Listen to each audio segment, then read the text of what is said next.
Ассаламу алейкум, урматтуу менин каналымдын көрүүчүлөрүм, сиздердин каналдан көргөнгө абдан кубанычтамын. Ушул бүгүнкү күнү болуп өткөн нерселерди карадык. Эмне болуп кетти? Акыркы 12 сааттын ичинде кандай нерселер болду? Ал жөнүндө кыскача айталы. Ушул согуштун экинчи жумасы кетип атат десек болот. Экинчи жумасы десек жаңылышпайбыз. 16 күнү болсо керек, бүгүнкү күнү башталып атканы. Же бүтүп атканы. Конфликттин кыскача баяндамасын карасак, ушул апталары үчүнчү апта башталып атат деп айтайын. 5 ракета толкундары күнүнө болуп атат. Акыркы күнү ошо бүгүнкү күнү ушул 5 ракеталык толкун болду. 12 өлкө кошулду таасир эткени. 300 кыргыз мамлекетинин жарандары эвакуацияланды деп атаса болот ушул тараптан. Жалпысынан Израилге каршы ракеталар сокку болуп өттү. Иран бир нече баллистикалык ракеталарды, дрондорду учурду.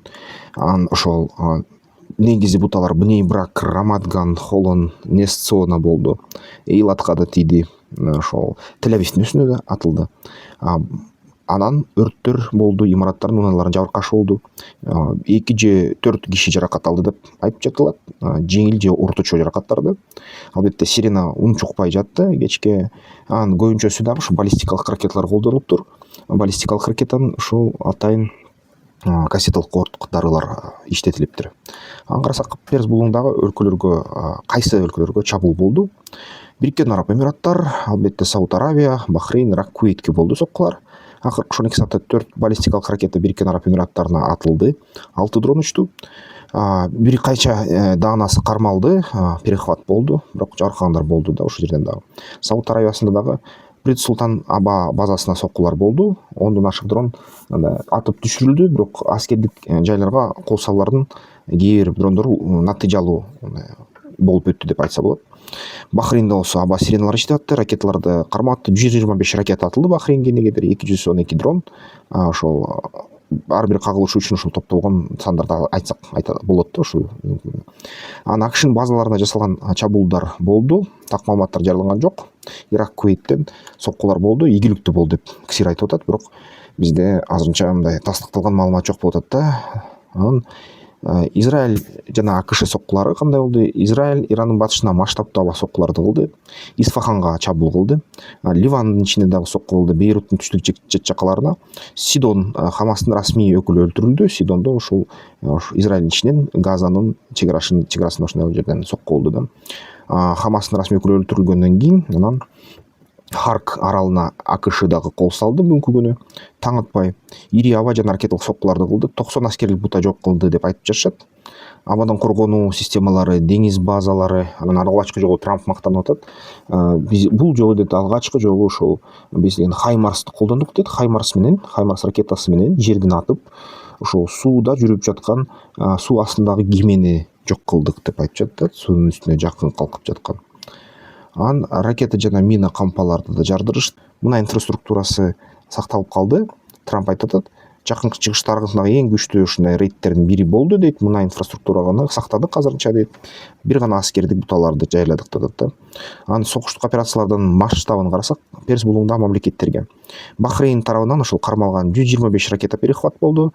Бахрейн ошол дагы 211 дронду токтотту. Бириккен Араб Эмираттарын карасак 298 ракета перехваттар болду жана 1606 дрон токтотту да Бириккен Араб Эмираттары. Эң көп негизи ошол Дубайга, Бириккен Араб Эмираттарга соккулар болуп атат. Негедир Иран аябай катуу өчөшүп кетсе керек. Иран дайыма айтып атат, биз баардык сир бөлмөлөрдү башкара албайбыз дейт бир четинен. Экинчи четинен дейт, ошол тарапта бизге Америка Кошмо Штаттар жана Израилдин аскердик түзүмдөрү, иш аракеттери же чалгындоо түзүмдөрү иш аракеттери кылып атат. Ошон үчүн биз аларга согут атабыз деп айтып атат да. Бириккен Араб Эмираттарда ошо көп ушундай пландар бар эле. Мен да бизнес жасаган бир кездерде ошол үлгүрбөй калыптын аяка барганы. Эми аякта ушундай нерселер болуп атат, кызыктуу. Негизги бута бул Израиль болуп жатат. Израилге түз соккулар, атышуулар, ошо 4 кишиге чейин жарадар болуп. Тель-Авив анын чет жакалары аяктан имараттар урап атат, бирок видеосун кайра берип беришет да. Ошо тек тастыкталган видеону алыш кыйын болуп атат. Иран тарабынан берилген видеолор же эски видеолор болуп калып атат, же башка мамлекеттердики болуп атат. Такыр Пакистан, Афганистандыкы же мындайдан карасаң жасалма интеллекттин жардамы менен жасалган видеолор болуп атат да. Ошол кичине туура эмес кылып атышат. Туугандар тастыкталган маалымат берсе экен, анда кичине көрмөкпүз да, бирок бул маалыматтык согушта бүт аспаптарды колдонот тараптар. Бириккен Араб Эмираттарында согуш болду, 4 ракета, 6 дрон. Айрымдары кармалса дагы жаркандар бар болду. Санын азыр тактап жатышат. Сауд Арабияда дагы согуш болду ушундай ракеталар менен. Ханзада Султан базасы ондон ашык дрон кармалды, бирок зыян аз дейт, аябай кичинекей дейт. Бахрейнде дагы ушундай соккулар болсо дагы көп ракеталарды токтотту дейт Бахрейн. Жана жөн эле тынчсыздануу болду деп айтылат. Ирак, Кувейтте тактыздыкталган жок. Азыр маалымат, анткени америкалыктар өзүн жашырып атат да, жоготулар. Иран Исфаган, Шираз, Израилдик кала соккулар тастыкталды. Аскердик жана ушул азыркы тапта ошо соккулар уланып жатат. Аскердик Басидж, ошо Артеш, башка ошо инфраструктураларга, Сирдин инфраструктурасына соккулар уланып жатат деп айтсак болот, жаңылышпайбыз да. Биздин жарандарыбыздын коопсуздугу, түз коркунучтар айтылган эмес, аныкталган, тастыкталган эмес. Атайын мындай биздин атайын эвакуациялоо планы иштеп жатат. 300 адам эвакуацияланып бүттү Бириккен Араб Эмираттары башка өлкөлөрдүн учактары менен. Албетте Бириккен Араб Эмираттарда жана башка өлкөлөрдө бизде мейманканаларда жарандарыбыз калган. Кээ бир мейманканалар чыгарып жатат ошол жарандарыбызды. Чыгарса дагы ошолор менен сүйлөшүүлөр болуп жатат азыр. Калтыргыла кичине дагы бергиле, кичине акча кошолу төлөйлү дегендер сөздөр да болуп атат. Албетте аны кайтарганга аракет кылып жатышат да биздин байликтер. Булаймак албетте аба мекендиги жабылышына алып келди. Ушул ракеталардын учуулары, дрондордун учуулары зыяратчылар жана мигранттар үчүн коркунучтуу аймактар бүгүнкү күнү ушул Абу Даби, Дубай, Сауд Арабиясынын Рият, Катар, Аман ушул жерде болот да. Эгерде силер ошол жерде болсоңор, туугандар, мүмкүнчүлүк болсо келе бергиле мекенге. Эгерде жок, аяктан иштеп атабыз десеңиздер, аяктан жашап атабыз десеңиздер, кандайдыр инвестиция кылып, бейкилип, анда туугандар өтө сак болуңуздар.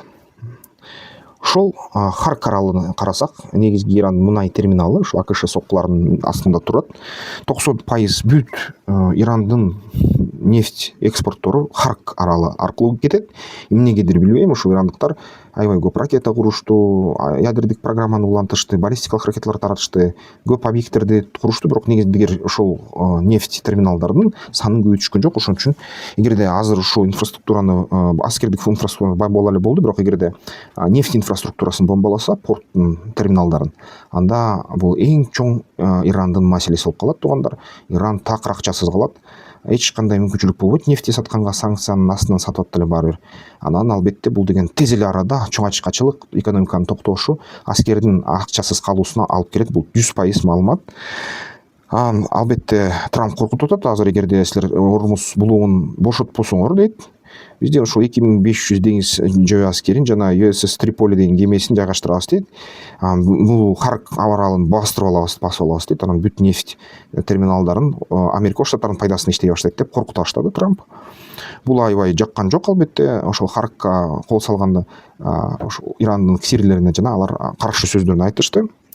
Эгер Ормуз блоктолбосо, блок чечилбесе, баягы токтотуу кулпу илүүсү токтотулбаса Иран тарабынан, ушул жерден иш аракеттерди кылам деп Трамп бир нече жолу айтып чыкты бүгүнкү ар кайсы сөздөрдө. Ал дагы мактанды. Ошол жакка чыгышта эң күчтүү рейдтердин бири болгон бардык аскер буталар толук менен жок кылынды дейт. Аябай укмуштай кылдык деп айтып жатат Трамп бүгүнкү күнү ушул жерден. Албетте Иранда карызга калган жок. Бириккен Араб Эмираттарда Иран 3 репортту эвакуациялоону талап кылууда. Алардын жашоочуларына айтып атат, чыгып кеткиле, сактангыла, анткени ушул 3 портко сокку кылабыз дейт. Дал азыр ушул нерсе болуп жатат. Азыр мен ошо видеону жүктөгүчө, баягы реферге чыккыча, ошо албетте дал ушул моментте, дал ушул учурда болот деп окшойт да. Ошо Жебел Али Дубайга согабыз дейт, Халифа Абу Дабиге согабыз дейт, стратегиялык туташ. Жебел Али ири портта, анан Фуджейрага, Аджман зоналарына, нефть хабына, ошол Фуджейрага согабыз дейт. Бир кездерде ошол Фуджейрадан мен компанияны ачсам деп ойлоп аткам. Анткени жеңил болчу, интернет аркылуу ачса мүмкүнчүлүк болчу да, бирок ошо үлгүрбөй калгам. Ким билет, балким жакшы болду, бирок ошол маселе. Иран аларды мыйзамдуу буталар деп атады. Харкты соккондон кийин эми биз Бириккен Араб Эмираттарда өзгөчө ушундай өч алабыз дейт да. Баягы келинди сокпой, ошо кайын эле керегени соккулайт экен да, ушундайчы, каршы менен ушундай эле болуп атат. Сауд Арабиясы албетте жарым коркунуч болуп атат. Портко байланыштуу эч кандай ультиматумдар жок, бирок Сауд Арабиясынын аскер базасына түз ракета жана соккулар катталып атат. Сауд Аравиясы АКШ Израильди колдонуп улантып берсе коркунучтарды Перс болгон баардык инфраструктурасы жайлайбыз дейт, жайлат дейт ушул Иран тарабы. Сауд Аравиясы 3 портун эвакуациялоо боюнча атайын буйрук кылган жок. Анан албетте азыр Бириккен Араб Эмираттар аябай катуу ушул чыңалып атат, даярданып атат соккуга. Украина да жардам бере баштаган араб мамлекеттерине Парс булугунда жана АКШга. АКШ бирок өзүн баш тартып койгон расмий түрдө, бирок расмий эмес түрдө баары бир иштеп жатышат окшойт да. Ошол Иран эмне дейт? Парламенттин улуттук коопсуздук комитетинин башчысы, парламенттин депутаты Ибрагим Азиз мындай дейт: Украинада бүткүл аймак Иран үчүн мыйзамдуу бутага айланды. Бириккен улуттар уюмунун уставынын 51-биринеси боюнча. Себеби Украина дронго каршы адистер төмөкөлөргө жөнөттү. Бириккен Араб Эмираттары, Сауд Аравия, Катар, Иорданияга. Алардын Украинанын атайын эксперттери, ошо адистери дейт, Ирандын шахет дрондорун атып түшүрүүгө жардам беришти жана бул нерсе аябай араб мамлекеттерине таасир кылды. Иранга дагы ошол чоң ушундай реакциясына алып келди. Трамп айтат: Украинанын дрону кереги жок, бизде дүйнөдөгү эң мыкты дрондор бар дейт. Израиль болсо Перс булугунун жардамынан кыйыр түрдө пайда көрөт. Анан Биньямин Нетаньяху аны баса бүт маалыматтар өлдү деп атышат, бирок өлгөн жок. Чынын айтайын туугандар, эч кандай маалымат тастыкталбай жатат. Мен күндө эле текшерип атам. Көп аябай булактарда айтылды, Биньямин Нетаньяху өлдү деп видеолор чыкты, жасама интеллект менен жасалган болгону чыкты. Анан Нетаньяху тирүү дейт жана ошол Зеленскийге тирүү бойдон чалып, аны менен жолугушуу сурады, бирок негедир Зеленскийге жолугуша элек деп айтып жатышат украиналык булактар. Телефон менен сүйлөшмөк да, кеңешмек ушул дрондор тууралуу. Иран болсо Украина Израиль тарабында согушка киришти деп атады ушул нерсени. Анан албетте эми Украинага бир көргүлүктүү көрсөтөбүз деп атышат ирандыктар. Украиналыктар эми эмне кылат? Эчтеке дейлик буга. Бирок украиналыктар мурун айткан: силердин шахеттериңер Орусияга барып туруп, биздин башыбызга түшүп атат.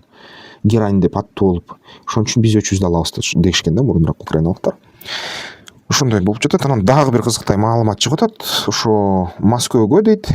Москвага Мочтаба Хамейни жарадар болгону менен деле 28 февралда эле жарадар болуп, ошол эле түнү менен атайын медициналык аскердик учактын жардамы менен Москвага жеткирилди, Петербургка жеткирилди жана азыр ушул жерден дарыланып жатат дейт. Жакшы, аябай ийгиликтүү операция өттү дейт. Азыр өзүнө келип атат, калыбына келип атат. Жакында ушу чыга баштайт деген сөздөр тарай баштады. Бирок туугандар, бул деген ушундай маалымат чыкса дагы, ошо кээ булактар жазды ошончо жара деген. Тирүү окшойт. Тирүү, бирок Москвада эмес окшойт да. Ошондой. Бирок чын эле жарадар окшойт. Иш кылса тастыкталбай атат да, таза чыкпай атат. Туугандар, ошо жаңылыкка азыр ишениш кыйын да. Мочтаба Хамейни Орусияда жүрөбү деген суроо таза чыкпай атат. Туугандар, жарым-жартылай. Мен өзүм ойломокмучумун, бул деген 70% калп окшойт. 70-80% калп окшойт да. Дагы көрөлү туугандар, дагы көп булактар ошол маалыматты беришсин да. Анан албетте геосаясий фон кандай болуп атат? Жалпы согуштун 3 жумасында коалициянын максаты Ирандын жана анын өкүлдөрүнүн ракеталык ядролук мүмкүнчүлүгүн жок кылуу. Иран факт түрүндө 89%га алсырады. Албетте асимметриялык согушка өттү. Бул деген арзан дрондор менен согуу жана калып калган оор баллистика менен согуу ошого өттү. Экономикалык жакта мунайдын баасы кескин жогорулады. Ормуз кысыгы дүйнөнүн мунайдын 20%-ын өткөрмөк эмес, бир жабылуу коркунучунда турат. Трамп өнөктөштөрүн согуш кемелерди жөнөтүүгө чакырды, бүт НАТО тарапташтардын. Анан бир четинен дагы Йеменде ансарала кыймылы хуситтер айта баштады: биз деген туугандар ушул согушка киришет окшойбуз деп киришип туруп, анан биз деген эми Баб-эль-Мандеб булугундан өткөн ушундай нефть жана башка товарлар ташыган кемелерди атабыз дейт. Ошону караштырып атабыз дейт. Эгер ошондой болсо туугандар, глобалдык логистиканын 50% толугу менен блокада болот. Анан эң кызыктуусу, биздин таможнядагы отургандар өтө күнү-түн иштеп калат окшойт.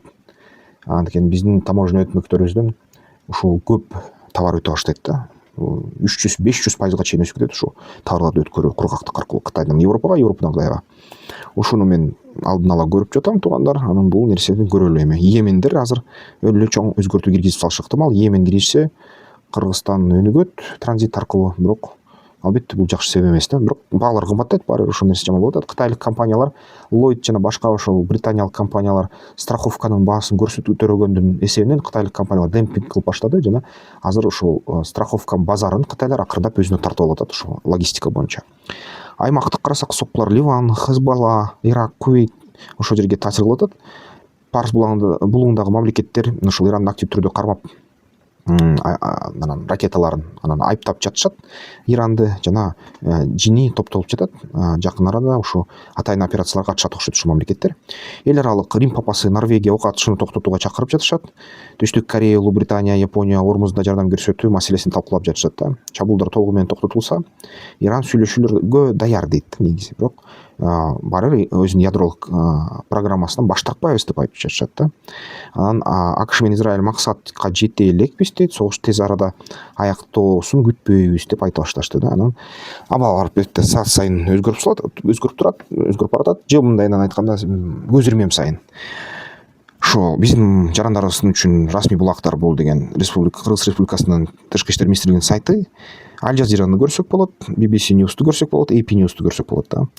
Анан негизи жакынкы чыгыштагы ошо биздин элчиликтерге кайрылгыла, туугандар, сак саламат болгула. Сиздер менен Искендер Шаршеев болду.